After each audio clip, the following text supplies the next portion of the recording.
जब नाश मनुज पर छाता है, पहले विवेक मर जाता है। मोदी जी के लिए एक के बाद दूसरी बड़ी गाली निकालने के लिए कोई संकोच नहीं करता है। घमंडियों का घमंड और अहंकार सिर चढ़ के बोल रहा है। एक बार भी राहुल गांधी जी, सोनिया गांधी जी ने ऐसी टिप्पणियों के ऊपर अपनी कोई जवाब नहीं दिया। गाली 120 तक पहुंच चुकी है।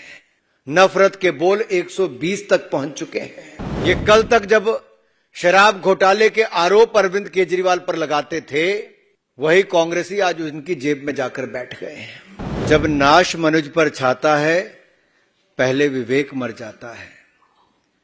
मैं इसलिए कह रहा हूं क्योंकि इन इंडी गठबंधन वालों का विवेक मर गया है।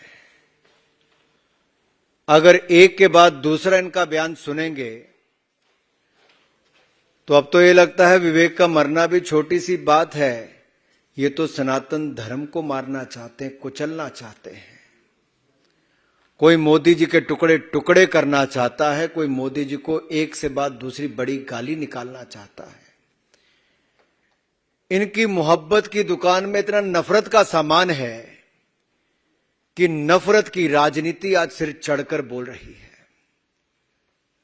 सनातन को खत्म करने की होड़ लगी है। एक के बाद दूसरा बड़ा बयान उस तरफ आता है तो मोदी जी के लिए एक के बाद दूसरी बड़ी गाली निकालने के लिए कोई संकोच नहीं करता है। कल इनके एक ऐसे मंत्री ने अपनी पार्टी की महिला सांसद के सामने इतनी गंदी गाली निकालते हुए आपत्तिजनक भाषा में देश के प्रधानमंत्री और दुनिया के सर्वाधिक लोकप्रिय नेता के बारे में जो टिप्पणी की, जो शब्दों का प्रयोग किया,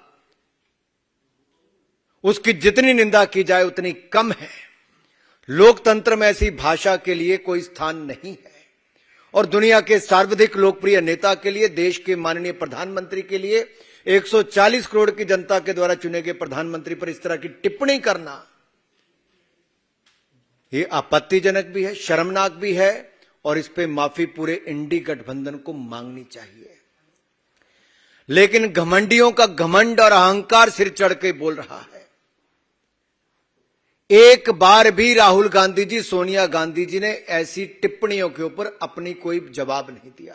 मल्लिकार्जुन खड़गे जी चुप करके बैठे रहे। मेरा खड़गे जी, राहुल जी, सोनिया जी से सवाल है, क्या संरक्षण आप ऐसे लोगों को दे रहे हो जो सनातन को कुचलने की बात करते हैं, मोदी जी को गाली निकालते हैं, टुकड़े करने की बात करते हैं, सिर फोड़ने की बात करते हैं और अभद्र भाषा का प्रयोग करके गाली निकाल के करते हैं। साथियों, इतिहास गवाह है, तैमूर से लेकर बाबर और औरंगजेब तक सबने सनातन धर्म को समाप्त करने की, जड़ से मिटाने का प्रयास किया। ना सनातन को कोई खत्म कर पाया था, ना कोई कर पाएगा। मोदी जी को भी जितनी बार इन्होंने गाली निकालने का काम किया, हिंदुस्तान की जनता ने उतना ही बढ़ चढ़कर प्रेम दिया है। गुजरात से लेकर देश के चुनाव तक जब जब इन्होंने मोदी जी को गाली निकाली है, जनता ने उतना ही प्रेम और प्यार बरसाया है। गाली 120 तक पहुंच चुकी है। नफरत के बोल 120 तक पहुंच चुके हैं। आप कल्पना कीजिए, 120 बार एक के बाद दूसरे ये गोरख धंधे वाले, गंदे काम करने वाले लोग जो भ्रष्टाचार के चलते एक के बाद दूसरे छिपे हैं। आप जब देखिए, भ्रष्ट यूपीए का चेहरा हटाकर ये आए थे तो उन्होंने जनता को भ्रमित करने का प्रयास किया। इनका कहना क्या था? ये कहने आए थे हम डेमोक्रेसी को बचाएंगे, लोकतंत्र खतरे में है। अरे मैं कहूंगा डेमोक्रेसी नहीं, करप्शन खतरे में है। डेमोक्रेसी नहीं, अपीसमेंट खतरे में है। डेमोक्रेसी नहीं, एंटी सनातनी खतरे में है। डेमोक्रेसी नहीं, कमीशन खोरी खतरे में है। डेमोक्रेसी नहीं, कट मनी वाले खतरे में है।